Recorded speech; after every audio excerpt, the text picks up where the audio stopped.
बोलिए श्री राधा वल्लभ सरकार की जय। सद्गुरुदेव भगवान की जय।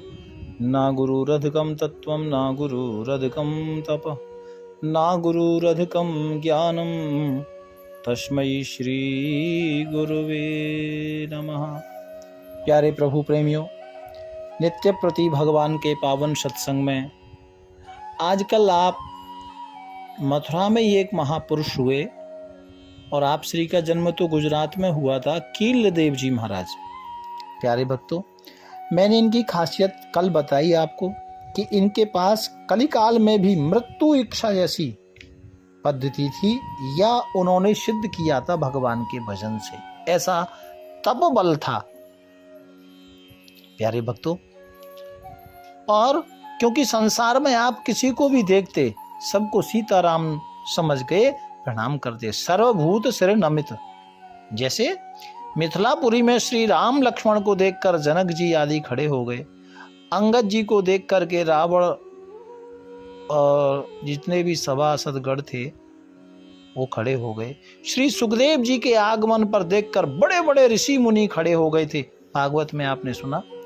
तो मेरा कहने का तात्पर्य यह है प्यारे भक्तों, जब आपके पास योग है, भजन है, और सबसे बड़ी बात सार्वभौम यानी ईश्वर अंश जीव अविनाशी, ये शब्द आपके अंदर है और याद है और आपके शरीर में, दिमाग में, बुद्धि में है, तो फिर ये सबसे बड़ी बात है। यही एक ऐसा शब्द है जो हमें भगवान के पास लेके जाता है।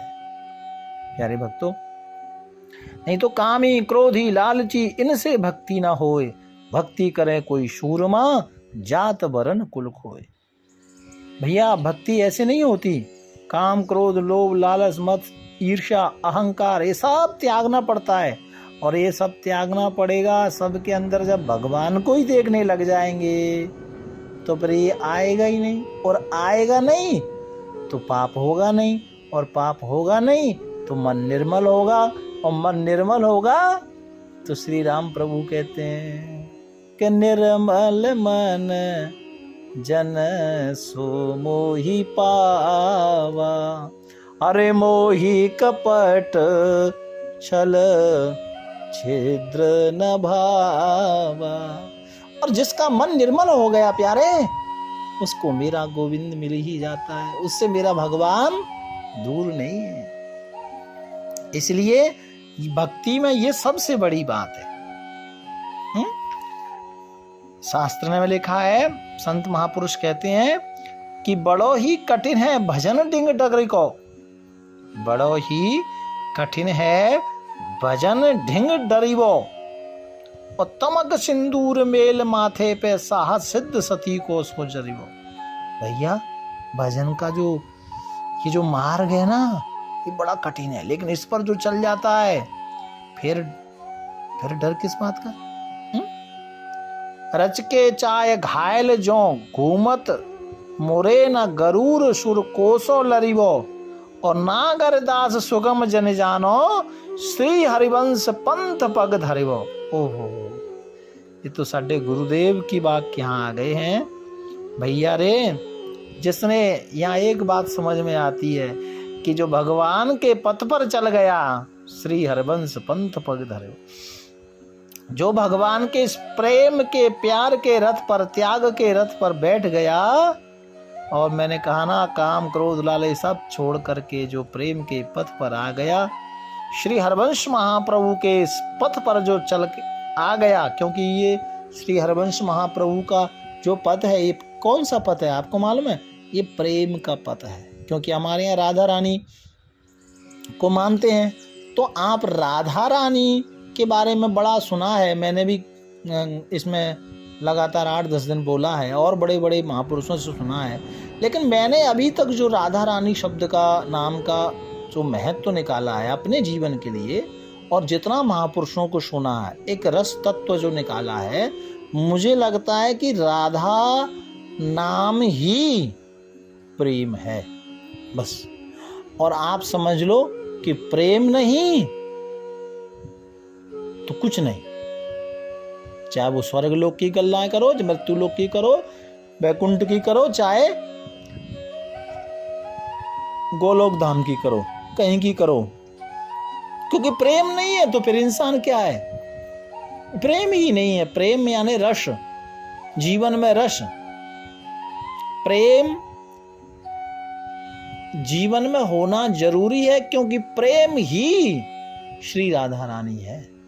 और रानी की कृपा है तो ही संसार में प्यार है प्यारे, और प्यार है तो ही मेरा प्यारा है, प्यारा प्यारा मेरा कन्हैया। इसलिए प्यारे भक्तों, ये जो कील देव जी महाराज हैं, इन्होंने अपने घर से आ गए थे और मथुरा के पास में ही और एक ध्रुव टीला के पास में अपना तपस्या करते।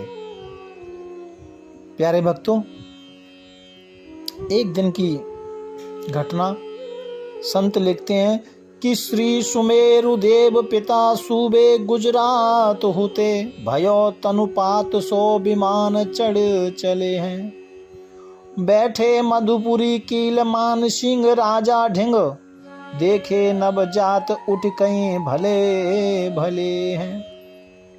प्यारे भक्तों, इसका भावार्थ है, एक दिन कील देव जी ने, यानी जो संत थे ना, उन्होंने देखा कि पिताश्री सुमेरु पर्वत, जो सुमेरु देव जी है ना, जो उनके पिताजी, तो वो तो गुजरात में थे, तो गुजरात प्रांत में ही वहीं उनका शरीर छूट गया था।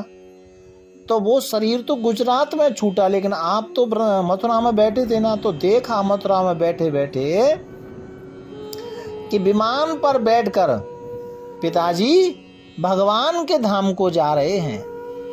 प्यारे भक्तों, उस समय कील देव जी महाराज मथुरापुरी में विराजमान थे और वहां समीप में ही राजा मान सिंह जी बैठे थे। आपने नाम सुना होगा, जयपुर के राजा हुए थे, ये वहीं बैठे थे। ये सत्य घटना है। पिताजी जब विमान से जा रहे थे भगवत धाम को, तो कील देव जी ने देखा, अरे पिताजी विमान में बैठ के जा रहे हैं। राजा मान सिंह वहां बैठे हुए थे। दिव्य दृष्टि से आकाश में विमान पर पिताजी को जाते देखकर एकदम से खड़े हो गए, प्रणाम किया और पिताजी का स्वागत किया, बार बार प्रणाम किया। प्यारे भक्तों, और प्रणाम स्वागत करते हुए आप कहते हैं, बहुत अच्छा पिताजी, ये तो बहुत ही श्रेष्ठ हुआ। पिताजी ने आशीर्वाद देकर आभार प्रकट किया और कहा, बेटा तुम्हारे ही पुण्य प्रताप से मैं भगवत धाम को जा रहा हूँ। ये तो हमने सुना ही है ना कि कोई बेटा अच्छा निकल आए, बेटी परिवार का कोई सदस्य, तो भैया रे कितने पीढ़ियां तर जाती हैं। अच्छा, पिताजी आशीर्वाद दे रहे हैं। और ये सब वार्तालाप राजा मान सिंह पास में ही बैठे थे। पूछा, प्रभु ये आप किससे वार्तालाप कर रहे हैं? बोलो, ये आप बातें किससे कर रहे थे? तो कील देव जो संत जी थे, उन्होंने कहा, कैसे बताऊं, आपने जो बात कही है वो बताने वाली बात नहीं है, लेकिन आप राजा हैं, आप पूछ रहे हैं, अब मेरे मन में बड़ा संकोच है, कैसे बताऊं।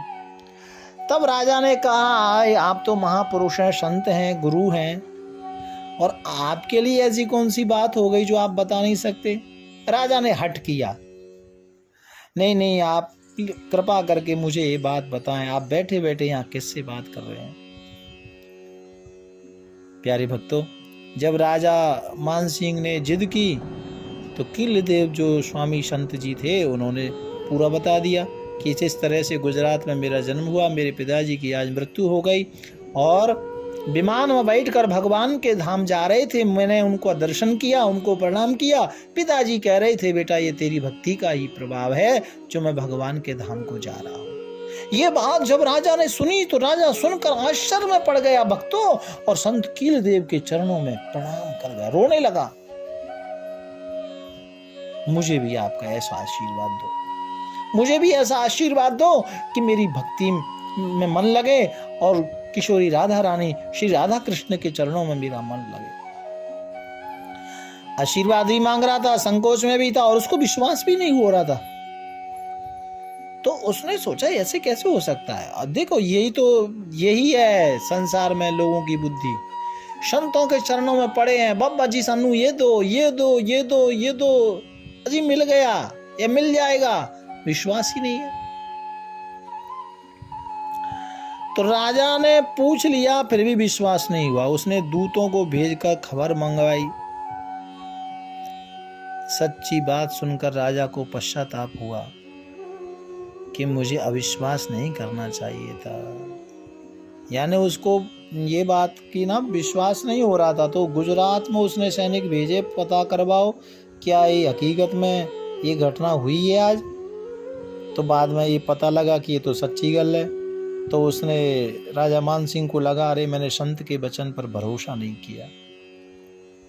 राजा ने किल देव जी को साष्टांग दंडवत प्रणाम करके फिर बाद में उपदेशों को स्वीकार किया। वह संतों में विश्वास करने लगा और माना कि मेरे बड़े भाग्य हैं जो ऐसे संत मुझे मिले, जो ऐसा सत्संग मुझे प्राप्त हुआ। तो प्यारे भक्तों, एक किल देव जी महाराज मथुरा के बड़े ही महापुरुष हुए थे और अगले 1-2 दिन तक आप श्री का ही पावन चरित्र श्रवण करेंगे। आज वाणी को यहाँ विराम देते हैं, आगे की कथा कल श्रवण करेंगे। भाव प्यार से राधे राधे राधे।